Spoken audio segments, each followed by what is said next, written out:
Stop what you are doing right now, this very second. I don't care if you are in the middle of something important. I don't care if you have 17 tabs open and a to-do list screaming your name. Stop, because what is about to happen in the next 15 minutes will render everything else irrelevant. These words aren't random pixels on your screen.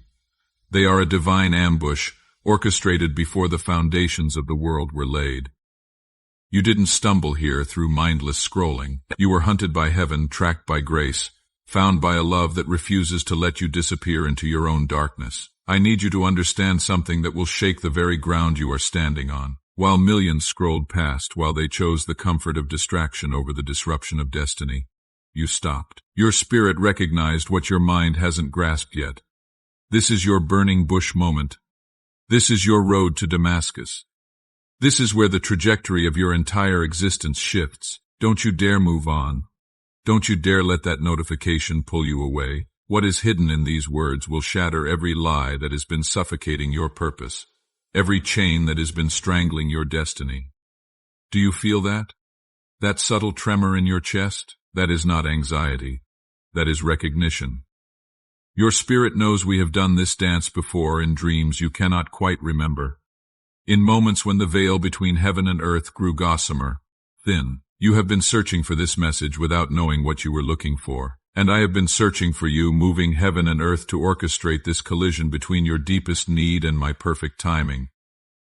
I have been watching you navigate these brutal days, not from some distant throne behind clouds and ceremony, but from inside every ragged breath you have taken. I was there at 3:47 a.m. last Thursday, when anxiety clawed at your chest like a wild animal, when your heart hammered against your ribs like a prisoner desperate for escape. I witnessed that Tuesday when you sat in your car, engine off, hands gripping the steering wheel until your knuckles went white, unable to face another performance of I am fine. I caught the tears you swallowed during that meeting, the ones that burned your throat like acid because showing weakness felt like professional suicide. But let me tell you what else I saw. I saw the war behind your smile, not the surface. Level struggles you have carefully curated for public consumption, but the vicious, soul-shredding battles that happen in the spaces between heartbeats, the thoughts that circle like vultures over roadkill, the fear that whispers with your mother's voice, your ex's voice, your own voice at its cruelest, the bone-deep exhaustion that sleep cannot touch because it lives in your spirit, not your body. You have been wondering if anyone sees the real carnage, if anyone notices that you are not just tired, you are soul. Tired, not just sad, you are grieving a version of yourself you will never get back. Not just struggling, you are drowning in broad daylight while everyone around you breathes just fine. You have wondered if your prayers die in your throat, if heaven has soundproof walls, if I have finally given up on the mess you have become. You have questioned whether those childhood promises were just wishful thinking, whether that calling you once felt so sure about was just neurons firing randomly in an overactive imagination. Let me pull back the curtain on what has really been happening. Every desperate whisper you have choked out between sobs, every silent scream that ricocheted around your skull, every prayer that felt like throwing pebbles at a brass sky, I caught them all. But more than caught them, I have been weaving them into something so beautiful, so powerful, so earth-shatteringly glorious that when it manifests, you will understand why the wait nearly killed you. Because what is coming required every second of this preparation. What is coming needed you, this broken, this empty, this desperate, because only empty vessels can be filled with glory. You see abandonment where I see protection. That relationship that shattered you into 1,000 pieces. I broke it myself. Yes, you heard that right. I broke it because they were poisoning your purpose with their small dreams and smaller faith. They would have loved you into a cage, domesticated your wild calling into something manageable, respectable, dead. That job that rejected you despite you being perfect on paper. I slammed that door so hard the hinges broke because walking through it would have cost you your calling. You would have traded destiny for dental insurance, purpose for a pension plan. Those friends who disappeared when you stopped being convenient, when your brokenness became too heavy for their fair weather faith. I removed them with surgical precision because they were anchors disguised as life rafts, dragging you toward a destiny that was never yours. They needed you small to feel big. They needed you broken to feel whole. They needed you silent to feel heard. So I let them go find someone else to diminish while I prepared you for greatness. But you, my warrior, disguised as a worried soul, you stayed.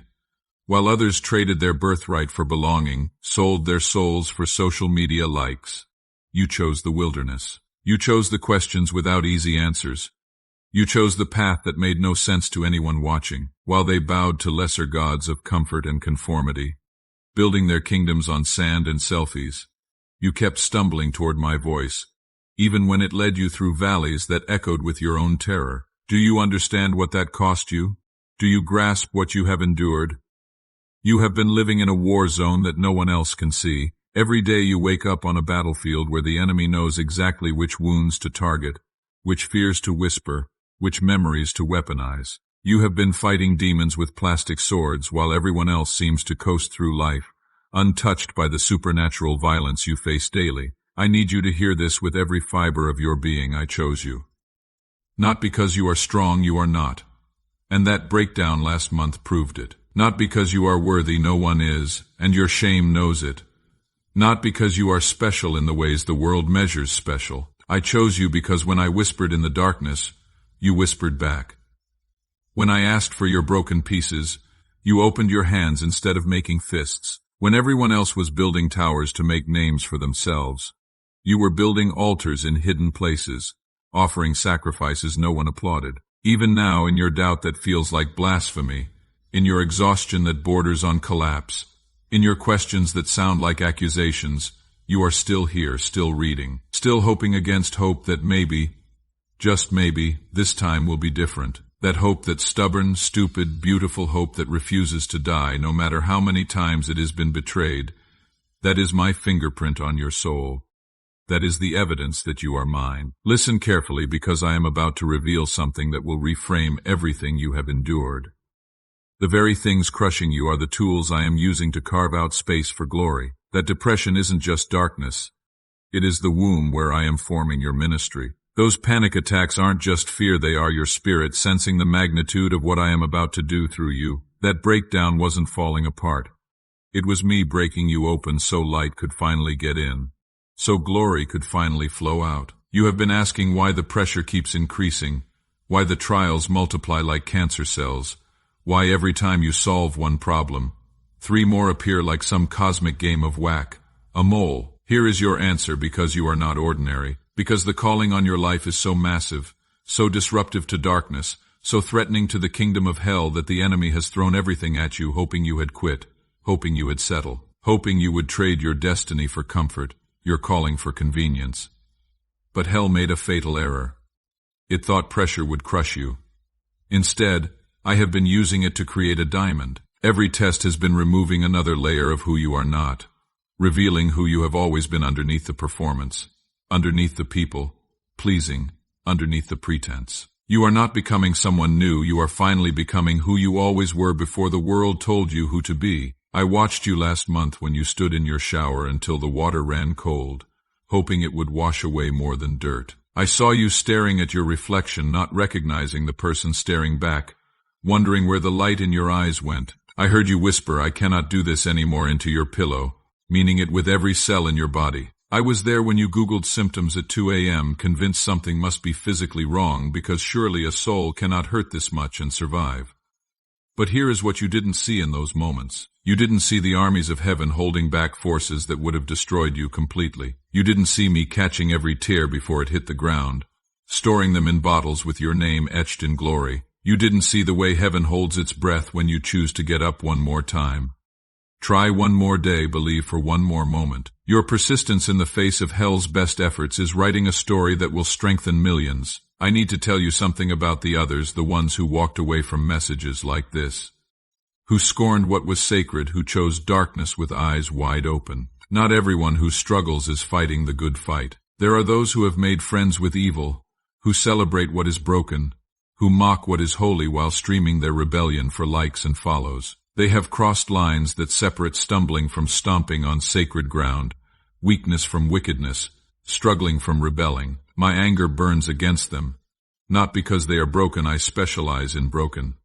Not because they have failed, I wrote the book on redemption. My anger burns because they have chosen to become enemies of everything good, everything pure, everything that could save them. They have traded their birthright for trending topics, their souls for social influence. They laugh at purity. They monetize pain. They have turned their platforms into altars to themselves, and their followers into disciples of deception. But you are not them. Even in your messiest moments, even when you have wanted to burn it all down, you have never celebrated darkness. You have never made evil your ally. You have wrestled with me like Jacob. Yes, you have accused me like Job. Absolutely. You have doubted me like Thomas repeatedly. But you have never delighted in destruction. You have never made a home in hatred. That is why I can work with you. That is why your restoration is certain. That is why what is coming will blow your mind so completely. You will need new categories for miracles. In the next 72 hours, watch for the shift. It will not come like you expect. My moves rarely do. It might look like a random text from someone who hasn't crossed your mind in years. An unexpected conversation in a coffee shop that leaves you shaking. A door you thought was welded shut suddenly swinging open with such force it takes the frame with it. A phone call that changes every calculation you have made about your future. Don't analyze it. Don't try to help. Don't water it down with your human logic. Just receive. Just believe. Just watch me work.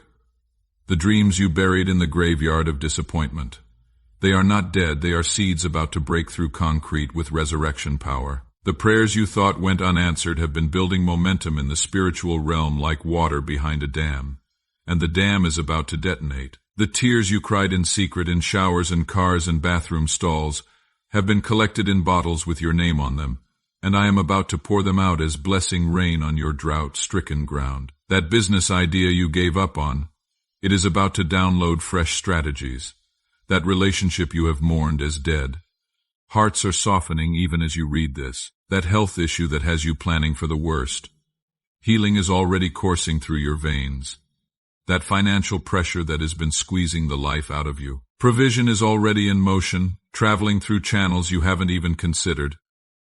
That calling you have almost convinced yourself was just ego. It is about to become so undeniable that everyone who doubted you will have to eat their words.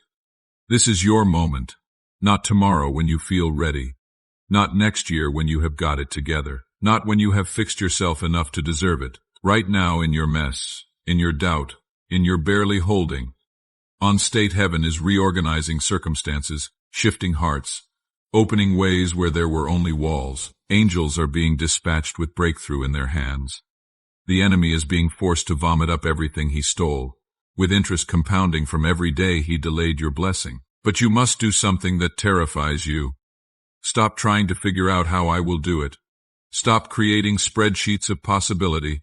Stop hedging your bets with 1 foot in faith and 1 in fear. Burn the boats, cut the retreat ropes, delete the backup plans. Go all in like your life depends on it, because the life you are meant to live, the purpose you are designed to fulfill, the joy you are created to experience. It all hangs on this moment of total surrender. I am not asking for perfection. You couldn't give it if you try. I am asking for position. Position yourself in trust even when trust feels like insanity. Position yourself in expectation even when hope feels like self-harm. Position yourself in praise before you see the miracle, because praise is the midwife of miracles. When you move, I move. When you believe, I invade. When you surrender, I conquer on your behalf. Some of you reading this need specific promises, so let me get specific. That diagnosis that has you planning funerals, I am the God who spoke to dead bones and watched them dance. That addiction that whispers you will never be free. Its voice is about to be silenced forever by my roar. That depression that is convinced you joy is for other people. I am about to show you joy so fierce it frightens you. That relationship that feels irreparable. I specialize in resurrection, that dream that seems impossible. Impossible is my starting point. Don't you dare give up now. Not when you are 3 feet from gold. Not when the darkest part of night means dawn is closest. Not when I have dragged you through hell just to abandon you at heaven's gates. I don't work that way. I don't write stories without endings. I don't start masterpieces and leave them unfinished. What I started in you will be completed, will be magnificent, will be a testimony that makes hell tremble and heaven throw parties. If this word has set your soul on fire, if you feel hope clawing its way up from the grave where you buried it, if you are ready to believe one more time, then move. Share this with someone drowning in their own darkness, be their lifeline. Comment with your declaration of faith, let heaven and hell know where you stand. Like this, if you are ready to see me move, make it a covenant click.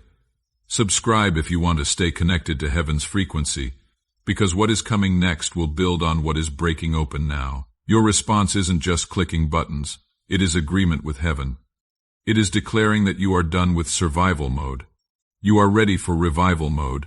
You are finished with managing pain. You are ready for miraculous power.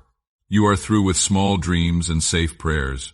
You are ready for the impossible, the unthinkable, the undeniable. This is your moment. This is your message. This is your miracle in motion. Now watch me work. Watch me restore what locusts destroyed. Watch me resurrect what you have pronounced dead. Watch me vindicate every tear, validate every prayer, and verify every promise. Your latter will eclipse your former so dramatically that people will not recognize the glory wearing your face. The wait is over. The shift has begun. Now watch me work.